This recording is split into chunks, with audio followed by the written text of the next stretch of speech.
En el pasado vídeo de esta sección cometí un error en torno a una información que di, así que he decidido que en este vídeo vamos a profundizar más en el mundo del CGI. Bienvenidos, bienvenidas, cinéfilos, seriéfilos y curiosos de cine. En el día de hoy vamos a ver los pioneros del CGI. ¡Comenzamos!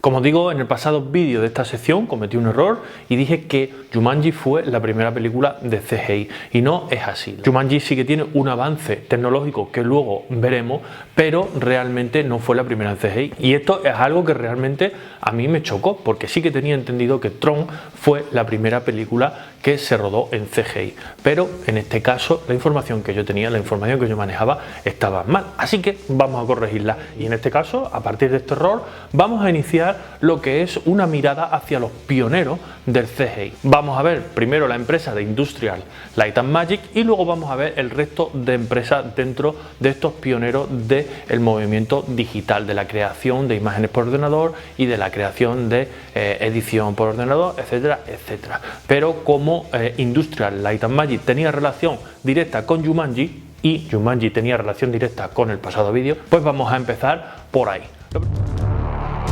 ¿Qué es el CGI? Lo primero de todo, vamos a recordar qué es el CGI. CGI son las siglas de Computer Generated Imaginary, o lo que es lo mismo, imágenes generadas por ordenador. Estas se utilizan principalmente en las películas, pero también en los videojuegos, los anuncios, la prensa, etc. Por supuesto, esta técnica ha avanzado mucho en los últimos 40 años y se considera a Tron de 1983 la primera película que aplica el CGI, algo que es ampliamente reconocido. Sin embargo, vamos a ver que Industrial Light and Magic siempre estuvo en la batalla por conseguir ese hito y desde luego fue una pionera de los efectos especiales visuales. Creo que todos sabíamos lo que era CGI, o nos viene alguna imagen de CGI o alguna película que tenga CGI en este caso, pero había que poner en contexto lo que es el CGI por si hay algún despistado todavía. Y ahora vamos a meternos con esta empresa que fue una de las pioneras del CGI y una de las pioneras en los efectos especiales modernos. Los efectos especiales modernos que más o menos empezaron con lo que podría ser Star Wars, Tron, etcétera, etcétera, etcétera. Industrial Light and Magic. Industrial Light and Magic, ILM, es una empresa dedicada a producir efectos visuales y gráficos generados por ordenador para películas. Fue fundada por George Lucas en mayo de 1975, pasando a ser propiedad de Lucasfilm Ltd. Lucas creó la empresa cuando cerró el departamento de efectos especiales de 20th Century Fox Studios, justo después de haber obtenido luz verde para la producción de Star Wars. El estudio fue originalmente establecido en Van Nuys, California, y posteriormente trasladado a San Rafael. Actualmente está establecido en el Letterman Digital Arts Center, sitio en el presidio de San Francisco, en California. ILM continúa usando parte del edificio de San Rafael para su tienda de modelos, construido en 1991. Obviamente esto es una breve descripción de lo que sería ILM o Industrial Light and Magic. Creo que es una empresa que ha avanzado mucho y ha innovado mucho, y eso es lo que vamos a ver aquí ahora in situ. Vamos a ver, digamos, esos saltos tecnológicos que aportó esta empresa a lo que es el mundo de los efectos especiales. Innovaciones. En este apartado vamos a ver las innovaciones que aportó ILM a lo que sería la sección de los VFX, los efectos especiales, o la industria de los VFX. Y en este caso, aunque lo vamos a ver, hay que decir que Industrial Light and Magic empezó por THX 1138, que realmente es algo que podríamos intuir, ya que esa película le valió de trampolín para crear, bueno, esos efectos especiales que luego tendría Star Wars, en este caso a George Lucas. Pero bueno, no nos enrollamos más, vamos a ir directamente a los puntos, vamos a ir directamente a esas innovaciones. 1977, el equipo de ILM resucita el uso del VistaVision, primer uso de una cámara en motion control, de Star Wars Episodio 4, Una nueva esperanza. En este caso hay que decir que el VistaVision es una forma de hacer cine, o era una forma de hacer cine como el Panavision, etcétera, etcétera. Es simplemente una forma de captar las imágenes para luego poder editarla de una forma determinada y poder exhibirla en cine de una forma determinada. En cualquier caso, eso ya lo veremos en otros vídeos, nos meteremos a fondo en todos los formatos de cine. En 1980 aportó el primer uso de la técnica de animación Go Motion en los Tantoon y los AT-AT o AT-AT del Imperio Contraataca. En este caso hay una pequeña diferencia entre el stop motion y el go motion, y es que el go motion digamos que plantea una serie de movimientos entre frames que hacen lo que es un blur, un desenfoque de movimiento, y realmente bueno, pues se ve algo más real. Recordemos que el AT-AT tenía un movimiento de stop motion, era claro, pero tenía un movimiento que parecía real porque parecía así como robótico, y eso se conseguía con ese desenfoque de movimiento. En 1982 creó la primera secuencia generada totalmente por ordenador, la secuencia Génesis en Star Trek 2, La ira de Khan. Hay que decir que acto seguido se crearía Tron, que ya no era una secuencia, sino era una película hecha con CGI, o gran parte de esa película hecha con CGI, y entonces por eso tiene ese récord de ser la primera película creada con CGI. En 1985 crea el primer personaje completamente generado por ordenador, el caballero de la vidriera, en el joven Sherlock Holmes. En 1988 usa el primer morphing en Willow para la escena en la que la hechicera Finn Rachel sufre una serie de transformaciones en diferentes animales. Aquí este punto hay que estudiarlo, no estoy seguro, porque en Conan también hubo un morphing en el que Tarsadun se convierte en serpiente. Entiendo que este sería el primer morphing creado por ordenador y no el morphing creado para lo que sería Conan.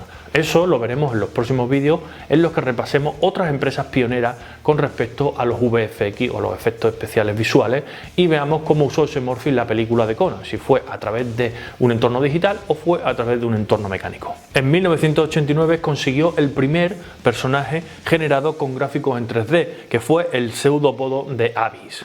En 1991 se creó el primer personaje principal creado parcialmente por ordenador, que fue el T-1000 de Terminator 2, el juicio final. ¿No? De todos es conocido el T-1000, que se creó, como decimos, en parte, porque solo se crearon algunas partes, las que obviamente no podían crearse en la realidad, como la de los disparos, como la de atravesar paredes, como la de crear armas a partir de su cuerpo, etcétera, etcétera. En 1992 se creó la primera piel generada por el uso de ordenador en la película Dead Becomes Her. En 1993 fue la primera vez que la tecnología digital se usó para crear seres vivos completos y altamente detallados, que fueron los dinosaurios de Parque Jurásico, que además fue galardonada con el 13º Oscar de Industrial Light and Magic. Aquí tengo que hacer un inciso, y es que sí, como vemos, se crearon por ordenador, pero también se usaron algunos animatronics para los diferentes rodajes, sobre todo con los dinosaurios que actuaban directamente con los personajes. Esos dinosaurios que atropellan al coche, esos dinosaurios que están a punto de morder a la gente, o esos dinosaurios que muerden a la gente. Todo eso sí que tenía que haber una interactuación, y realmente, bueno, pues se hizo de esa forma. En 1995, primer pelaje de animales fotorrealistas generado por computadora, principalmente usado en los monos y el león de la película de Jumanji. Y aquí llegamos a Jumanji. Sí, en realidad fue la primera película que utilizó este tipo de pelaje o este tipo de incrustaciones, porque realmente vemos que los dinosaurios eran animales, pero eran reptiles.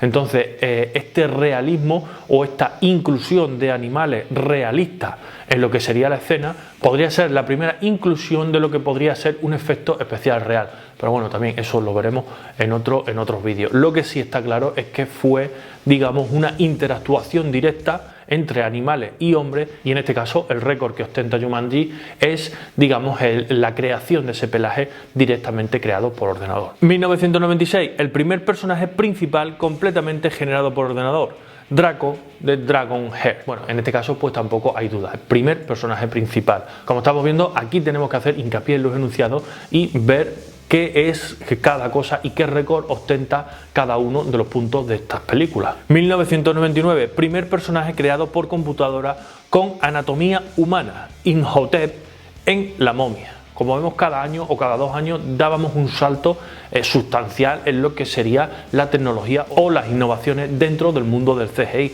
Ya estamos, digamos, construyendo humanos ¿vale? Primero animales, luego humanos, etcétera, etcétera. Esto es algo como los científicos, primero crean una vacuna, luego la prueban en animales, luego la prueban en humanos, pues algo así, ¿no?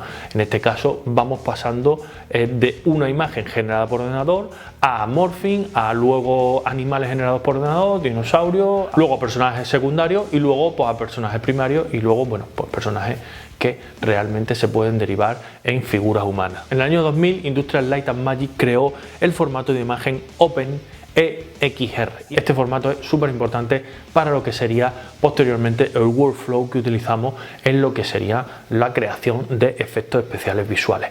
Este formato lo utilizamos desde cosas de videojuegos hasta lo que son, bueno, pues cualquier CGI. Es un formato abierto que recoge una serie de metadatos que luego podemos aplicar en los diferentes programas. Bueno, básicamente cómo funciona lo que son los workflows digitales. 2006. Para la creación de la tripulación del buque de Davy Jones en Piratas del Caribe Dead Man's Chest, desarrolló el sistema InMoCap, Image Based Motion Capture Technology, o dicho de otra manera, captura de movimiento, que utiliza técnicas de seguimiento visual por computadora mediante la captura de movimiento de actores que se mueven sobre un decorado. En este caso, desde luego, esta innovación dio un salto muy grande en lo que sería la creación de CGI, porque ya podíamos coger a una figura humana, ponerle diferentes puntos, digamos, variarla con ese croma sobre una serie de escenarios y luego modificarla en ordenador y modificar algunas partes de su personalidad o algunas partes de su físico, mejor dicho.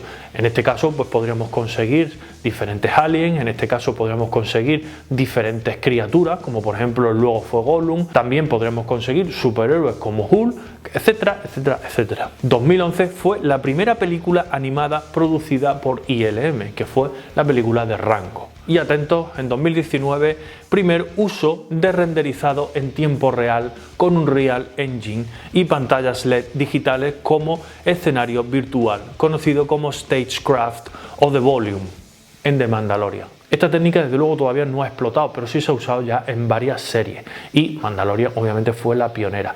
Recordamos que también se utilizó en la serie de 1888 y realmente cuando se democratice un poco será una técnica muy extendida, porque es una técnica que puede abaratar costes con respecto a lo que son las diferentes producciones. Desde luego aquí en la productora nos encanta un Real Engine, trabajamos todos los días con un Real Engine y estamos trabajando obviamente en una línea de efectos especiales que esperemos que podamos sacar de esta manera o podamos aplicar esta técnica con un Real Engine, por supuesto, y con, por una parte, un Real Engine y con otra parte las televisiones, o con un Real Engine in Chroma. Eso ya lo iremos viendo y lo iréis viendo aquí también en el canal, por supuesto. Y hasta aquí el vídeo de hoy, este repaso de las innovaciones de Industrial Light and Magic. Por supuesto, en el próximo vídeo veremos otras empresas pioneras en el mundo del CGI y, por qué no, también extenderlo a los efectos especiales visuales. Como digo siempre, muchísimas gracias por llegar al final. Recordad, like, que ayuda muchísimo. Suscribiros si aún no lo estáis, campanita para que os notifique todos los vídeos. Recordad el cine delante y detrás de las cámaras, redes sociales y nos vemos en los siguientes vídeos. ¡Chao!